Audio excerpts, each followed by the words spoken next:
soir, mon ami. Ce soir, petite vidéo, culture générale. Je vais te poser plein de petites questions. Niveau plus dur que la dernière vidéo. Si tu n'as pas déjà vu la dernière vidéo, n'hésite pas à aller la voir, aller sur ma chaîne YouTube. Rapidement, avant de commencer, parce que j'ai préparé beaucoup de questions, donc allons droit au but. N'hésite pas à t'abonner et à liker si tu aimes mon contenu, évidemment. Que si tu aimes mon contenu, ça me ferait extrêmement plaisir. Et pendant que je range mes cordons de suite, cette vidéo est évidemment dédicacée à quelqu'un, elle est dédicacée à Timéo. La vidéo est dédicacée à Timéo. Voilà, donc commençons sans plus tarder les amis. Première question. Quelle est la capitale de la Suisse? En gros, le concept de cette vidéo c'est des cultures générales mais version un peu hard. Si vous avez envie de dormir, comme je le dis souvent sur ma chaîne YouTube, efforcez-vous de tenter de répondre aux questions. Réfléchissez, ça va tout simplement fatiguer votre cerveau en fait. Et vous allez vous endormir plus vite, ok? Donc quelle est la capitale de la Suisse? Un petit indice, parfois elle est confondue avec Zurich, donc ce n'est pas Zurich. Okay. Eh bien c'est Berne. Berne les amis. C'était Berne. Ok. Deuxième question. Il y a vraiment de tout. J'ai préparé des questions de à peu près tous les thèmes. Ok. La première question c'était un peu géographie. Deuxième question, vous allez voir, ça change totalement. Ok. Deuxième question les amis. Quel métal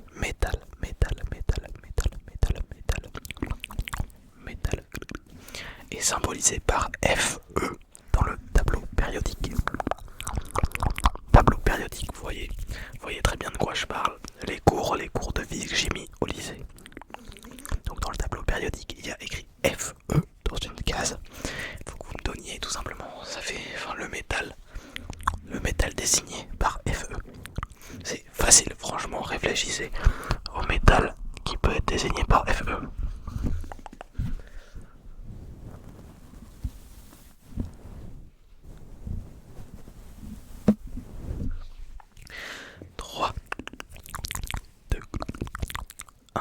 C'était le fer.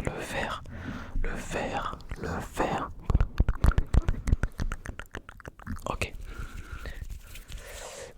J'y pense maintenant, mais n'hésite pas à me dire ton score dans les commentaires. Je sais pas trop encore combien je vais te faire de questions parce que j'en ai préparé énormément. Mais dis-moi le nombre de bonnes réponses que tu as eues. Évidemment, si tu dépasses les 10 bonnes réponses, je serai très fier de toi. Même en vrai, les 5 bonnes réponses parce que c'est vraiment dur. Okay. Dans quelle mer se trouve l'île de Chypre? Dans quelle mer se trouve l'île de Chypre? Tu connais, je pense, Chypre de nom. Est-ce que tu sais où est-ce que ça se situe? Dans quelle mer se situe l'île de Chypre?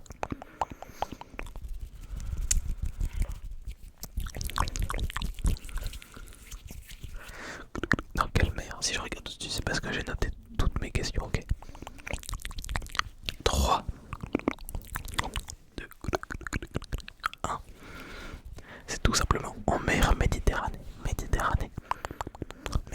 Et oui, Chypre du coup c'est situé sur une île à peu près au sud de la Grèce, vous voyez.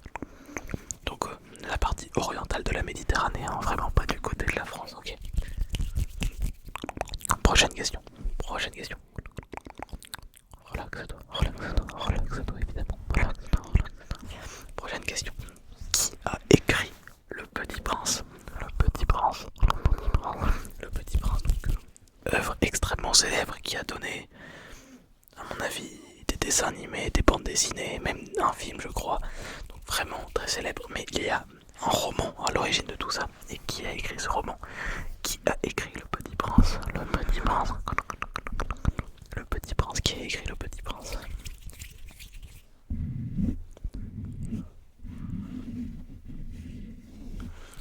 3, 2, 1. C'est tout simplement Antoine de Saint-Exupéry.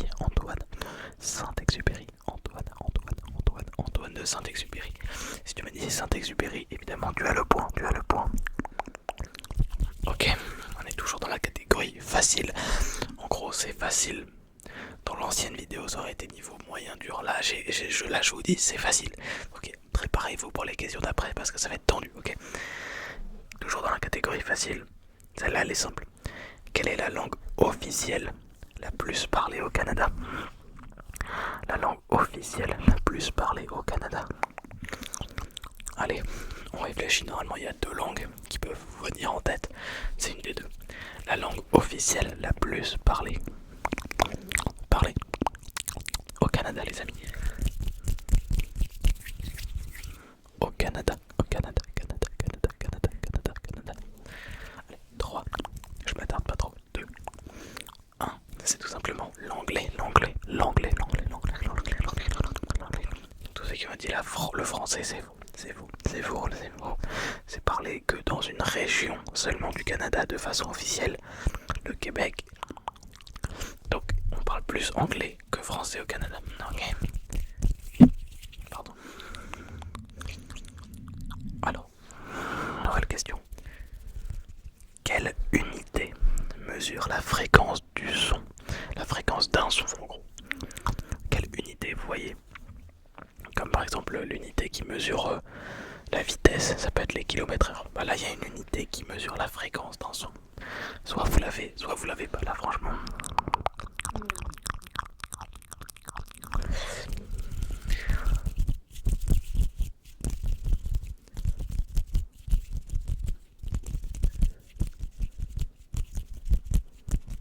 Ok. C'est tout simplement le Hertz. H-E-R-T-Z. Le Hertz. Pardon, j'ai pas fait des comptes. C'était le Hertz, les amis. Ok, je vous fais une petite dernière question dans la catégorie facile, ok. Quel mathématicien grec est connu pour son théorème sur les triangles rectangles? On finit avec une question facile. Là, vous l'avez tous vu en cours. Tous vu.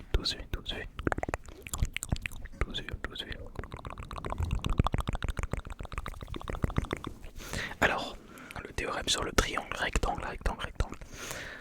En général, en mathématiques, c'est le théorème le plus connu qu'on a appris au collège. C'est le théorème de... Ok, donc 3, 2, 1. Évidemment, Pythagore, les amis. Pythagore. Ok, bravo pour tous ceux qui ont eu bon. Je passe à la catégorie moyenne. Et on commence tout de suite avec la question. Quelle est la capitale du Kazakhstan? Les amis, du Kazakhstan. Non, dans la catégorie moyenne, j'ai prévu que 3 questions. Essayez d'avoir bon à toutes les questions, ok? Du Kazakhstan. Allez, 3, 2, 1. C'est tout simplement Astana, les amis. Astana, ok. J'ai testé un concept du coup. Jusqu'alors dans la vidéo, j'ai fait à peu près du slow. Maintenant, je vais tenter de faire du fast, ok, les amis. Ça vous donne moins de temps pour réfléchir, mais ça va être plus intense, ok? Vous êtes prêts? On tente du fast SMR. Si vous n'êtes pas très fan, n'hésitez pas à aller voir d'autres vidéos en slow. Sinon, c'est parti. Nouvelle question. Quel philosophe a écrit le discours de la méthode? Quel philosophe a écrit le discours de la méthode? Allez, sois là. 3, 2, 1. C'est tout simplement René Descartes. Philosophe français, René Descartes. Ok, quel peintre néerlandais a réalisé La jeune fille à la perle? N'oublie pas de me dire ton score dans les commentaires. Quel peintre néerlandais a réalisé La jeune fille à la perle? Allez, 3, 2, 1. C'est tout simplement Vermeer, Johannes Vermeer. Ok, allez, dernière question niveau moyen. Les amis, vous êtes prêts? En quelle année a été signé le traité de Maastricht? Traité fondamental qui, en gros, crée l'Union Européenne telle qu'on la connaît aujourd'hui.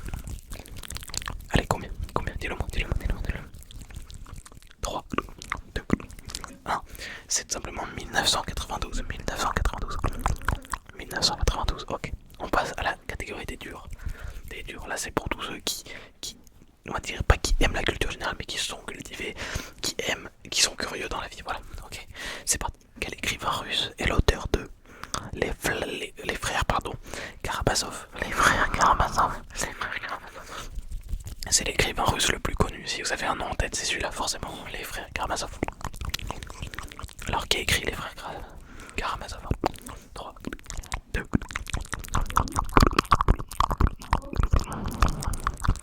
1. C'est tout simplement Dostoïevski. Dostoïevski, les amis, Dostoïevski. Dostoïevski. Ok, je vous en fais une petite dernière parce que la caméra a bientôt plus de batterie. Je suis désolé. Allez, petite dernière. Là, on est sur la question la plus dure. Quel empereur romain a légalisé le christianisme? En gros, avant cet empereur, le christianisme était interdit dans l'Empire. Et après cet empereur est arrivé, a reconnu la religion du christianisme et a dit maintenant je l'autorise. Qui est-ce? Allez, on réfléchit. Là, c'est niveau hardcore. Déjà, c'est très loin, c'est il y a très longtemps. Et faut l'avoir appris, sinon on sait pas, on peut pas l'inventer. 3, 2, 1. C'est tout simplement l'empereur Constantin Ier, les amis. J'espère que vous avez eu tout bon, les amis. Ça me paraît très compliqué. J'aurais eu vraiment très peu de réponses. Mais mettez-moi votre score dans les commentaires, les amis. Bon, je vois un peu le niveau de ma communauté, ok. En tout cas, merci à tous ceux qui se sont abonnés hier. Bienvenue à tous les nouveaux abonnés. J'espère que vous kiffez mon contenu. Vidéo un peu courte ce soir parce que je n'ai plus de batterie dans mon téléphone. Je suis désolé, j'aurais dû vérifier avant. Mais je viens de voir la notification, j'ai plus de batterie. Désolé. Demain, je vous ferai une vidéo plus longue parce que c'est samedi. Comme d'habitude, j'ai plus de temps à vous accorder, les amis. En tout cas, j'espère que vous kiffez toujours le rythme des vidéos. Une vidéo par jour sur vos vidéos ASMR, les amis. Si vous kiffez l'idée d'avoir une vidéo différente tous les jours, n'hésitez pas du coup à vous abonner à la chaîne YouTube. Il y a même une souscription possible payante pour avoir 2 vidéos exclusives toutes les semaines. Donc là, c'est si vraiment vous kiffez mon contenu. En gros, je fais 2 vidéos le samedi, 2 vidéos le dimanche. Je pense que je vais instaurer ça. Ça sera le week-end qu'il y aura les 2 vidéos exclusives parce qu'en semaine, j'ai juste pas le temps. J'espère que vous ne m'en voulez pas. Voilà. En tout cas, merci à vous. Mettez votre score dans les commentaires. J'ai hâte de voir si le niveau était vraiment si dur que ça. Si quelqu'un me dit genre qu'il a eu 10 bonnes réponses, c'est exceptionnel. Donc, n'hésitez pas à mettre votre petit score. Allez, je vous dis ciao les amis, faites de beaux rêves. Maintenant, on se retrouve demain.